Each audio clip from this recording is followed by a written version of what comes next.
Hi folks, Dr. Rob Barrington here with some more nutrition advice. I wanted to do a video on fasting and mood and how the two are related, because it's a topic that I think is often overlooked by people who maybe have mood disorders, or maybe those people who want to improve their mood. They feel nutritionally there's something they could do that may make them mentally more balanced. And I think it's something we all consider. We're all exposed to modern stresses, and those stresses tend to put a significant stress on our mental capacity to focus and to cope. So one very easy strategy that you can use, and always, this isn't medical advice, this is just my ramblings about the theoretical aspects of it. One very interesting strategy that has been looked at in terms of improving mood is intermittent fasting. Now, the first thing to say about intermittent fasting is that there is no single definition of what that actually entails.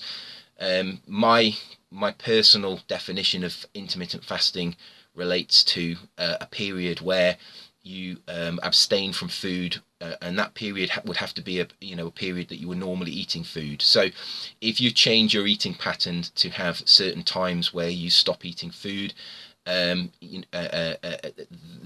would constitute to me intermittent fasting. Now, that the length that you will be able to carry that on for will vary depending on the person.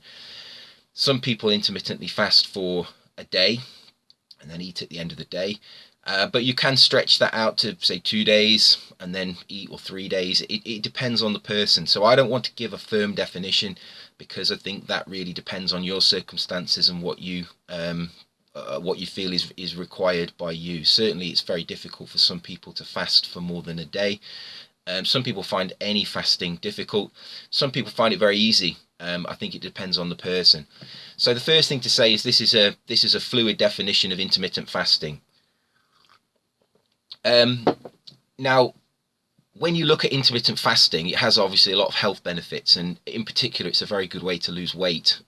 Many people who struggle to lose weight, and obviously I'm talking about body fat, find that intermittent fasting is a very good way to actually kickstart that process, and they make reasonable gains. And if you can stick with intermittent fasting, those gains appear to be reasonably permanent as well. One of the main reasons why intermittent fasting causes weight loss is because simply you're cutting out a lot of food, and generally people eat poor quality food. So it's the least amount of poor quality food you eat, the healthier you'll be, and the more normal your body weight will be. And intermittent fasting is one way to allow people to facilitate cutting out that unhealthy food. And some people find that very difficult without fasting. It's better. It's a simpler message to say just don't eat anything than it is to say swap this nice food for this less tasty food. So I think that's my personal opinion about why intermittent fasting has the weight loss effects that it does. There are other factors. I'm not saying that's the only one. Certainly there are upregulation of there's a change in the metabolic way that the body goes about its business, and that's really what I'm trying to get at, and the key really for understanding why intermittent fasting affects mood as well. When you undergo intermittent fasting and you're abstaining from food, let's hypothetically say you're doing it on a kind of a very short-term basis, 24 hours, 12 hours, 48 hours. When you do that, even in that very short time, the body almost completely changes the way its metabolism is emphasized. Now, this happens on a daily basis in most people, because when they go to sleep, they don't eat for 8 hours. And these processes are obviously perfectly natural, that those people, when they're asleep, go through these processes as well. All you're doing with intermittent fasting is extending that process beyond when you would normally have breakfast throughout the day, to the point where you eat. So you're really extending what normally happens. Breakfast is called breakfast because you break your fast. So this is really just an extension of a normal metabolic process that occurs in everybody every day. We're just taking advantage of it to cause beneficial health effects. When you undergo intermittent fasting, some of the key changes that occur are that you will eventually run out of your source, your easily readily available source of carbohydrate. Your body can still make carbohydrate from the skeletal muscle that you have by undergoing the alanine cycle, which allows the degradation of certain amino acids into glucose. But the readily available, easily obtainable glucose that's in your glycogen stores in your liver and in your, I mean, it can't really access the glycogen that's in your muscle, but certainly in your liver, it's going to be running low even when you wake up in the morning. So if you extend that fast throughout the day, you're certainly going to, at some point, your brain is going to run out of glucose. Now, your brain can only function really as a on normal metabolic fuels. Your brain can only really use glucose. Now, it can use some other fuels, like it can use the amino acid glutamine as a fuel, and it can also use ketone bodies. But under normal metabolic conditions, really, glucose is the main source of fuel for your brain. And if you're running out of fuel, obviously that's going to be bad, because your neuronal processes are going to slow down. They're going to become more, your brain is not going to have a readily available source of energy. And this is the first point I want to make. When you undergo an intermittent fast, what you tend to find is that there is a calming effect. There aren't so many highs, but you also don't get so many lows, and I think that's a function of the fact that your brain is being more efficient with its energy. It's understanding, your body understands there's a lack of energy, and one of the things that is affected is your brain. Your thinking patterns slow down slightly. Now, when you get used to intermittent fasting, that doesn't affect you, but it is noticeable, and that is possibly one of the things that relates to improvements in mood. You get a stabilizing effect. Think of glucose as like rocket fuel, but if that rocket fuel becomes less available, the kind of the activity of the brain settles down a bit. So that's my thoughts of you know, as you go through the day when you're fasting, you tend to your brain tends to calm down. You tend to become a little bit more placid, and that's, I think, something that needs to be highlighted as maybe one of the factors that contributes to this. From a mechanistic point of view, there is a very good reason why fasting may improve your mood.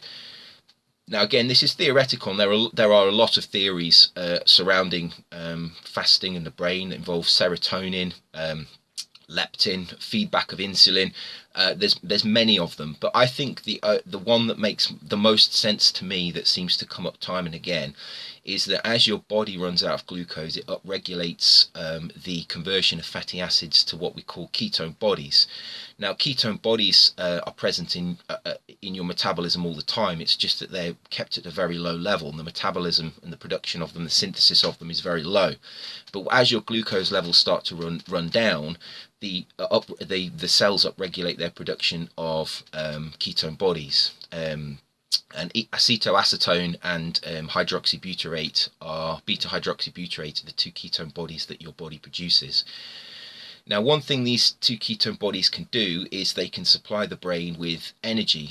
The brain can use them as a source of energy when there's no glucose, which makes perfect sense. Otherwise, you know, if you didn't have an alternative fuel source, as soon as you ran out of glucose or didn't have access to any carbohydrate food, you would effectively die. So there has to be an alternative fuel there, and ketone bodies is that fuel. Now, obviously, if you've got an alternative fuel that isn't glucose, there may be significant changes that occur in the brain in terms of the way that fuel is used. So that's what I was relating to, the fact that there appears to be this calming effect, and that might be the upregulation of ketone bodies that occurs as you start to run out of glucose. And anybody that's done intermittent fasting will probably know that feeling. However, mechanistically, there is an effect that these ketone bodies have in the brain, and this is relating to a messenger in your neurons called brain-derived neurotropic factor. Now, I've mentioned brain-derived neurotropic factor before, and it appears to be kind of the central pivotal point that describes the current conditions within the brain. If you have high levels of brain-derived neurotropic factor in your neurons, you tend to have this beneficial situation where your brain is protected from stress and it's protected from the development of mood disorders. What you tend to find with mood disorders is you have lower levels of brain-derived neurotropic factor. And one of the things that ketone bodies appears to do is they either directly or indirectly upregulate brain-derived neurotropic factor. So there is a mechanism whereby these ketone bodies could affect your mood. So that's the background of intermittent fasting and mood. Why would you use this? If you felt that you had a, I'm not saying this would work with somebody who had severe depression, but certainly there's most people have experienced periods of anxiety, or experience regular periods of anxiety, or what I would call mild to moderate depression. They're the type of people that maybe self-medicate with something like St. John's wort. They don't go to the doctor. They know they feel a bit low. They know they're under stress. They feel anxious about certain things in their life. Maybe they've got bills to pay, or they've got a court appearance, or that kind of thing. Most people are in that situation at some point or for long periods of time, and this is the sort of thing that can help. There's many advantages to this. Firstly, you will probably find that you'll lose weight at the same time, because most people who go through periods of intermittent fasting will eventually end up at their normal body weight. It may take longer for some people than others, but generally it's a good way of kind of losing excess weight that maybe comes from consumption of poor quality foods, because you are effectively cutting out foods for a large portion of the day. That means all of those low quality foods get taken out of your diet. So there's a beneficial weight loss effect that will have obviously knock-on effects. When you lose weight, I believe you also become healthier physically, and therefore your mind is also becoming more healthy. So that may be one of the contributing long-term benefits to your mind. The third reason why this is such a good way of improving your thinking process, your cognition, your mind, is because it's so cheap. It's not only cheap; it's actually going to be saving you money, because you should be consuming, firstly, less low quality foods, which tend to be more expensive, and also you will generally be consuming less food in total. Ketone bodies have a very good appetite suppression effect, and those people who undergo intermittent fasting usually, from my own experience, report that they generally eat less food in total. After they get over the initial shock of getting used to intermittent fasting, generally their appetite becomes more manageable, and they find that their total input of food goes down. So there is a financial a benefit there, but it's very easy to do. Many people who haven't undergone intermittent fasting think that it would be very difficult, but what you tend to find is that after initial adaptation kind of period, most people are able to fast for at least 12 hours, basically extending the fast from breakfast until evening meal quite easily. Now, this isn't a video about intermittent fasting, so I don't want to talk about what it is and what it involves. I could do that in another video if that's something that you want to hear about. But I just wanted to put that out there because it's something that I've theoretically looked at many times, and every time I look at it, the evidence seems quite compelling that this is a very good way of improving mood. And there are cognitive effects as well. Certainly one of the detrimental effects of intermittent fasting is as you tend to get towards the end of the day, if you're doing, say, a 12-hour fast, your thinking processes do become slower, so you have to allow more time. Don't do if you're a student, don't leave your essay that you're going to write to that point where you feel like your brain is going to be at its kind of its lowest point. But certainly that is not something that is debilitating. It's something that you can adapt to, really I don't feel that there's any negative effects from intermittent fasting if you can get over the problem of adapting to it. So that's something that's worth looking into. As always, do your own research. Obviously, this is just my theoretical ramblings. It's been a long time since I've done a video like this, so I hope it was interesting. It's nice to be back. One thing that's that's been highlighted to me since I've been doing these videos is it's very difficult to think of things to talk about that people are interested in. You do tend to find that you end up repeating yourself because there's only a finite amount of nutritional aspects that you can really talk about. So one thing, if you want to, if there's anything in particular that you want me to cover, I'm not saying I know about everything. I know what I know, but if it's something that I feel I can contribute to and help you with, then obviously you can leave a comment in the comment section and about things that maybe you would like to hear me ramble on about.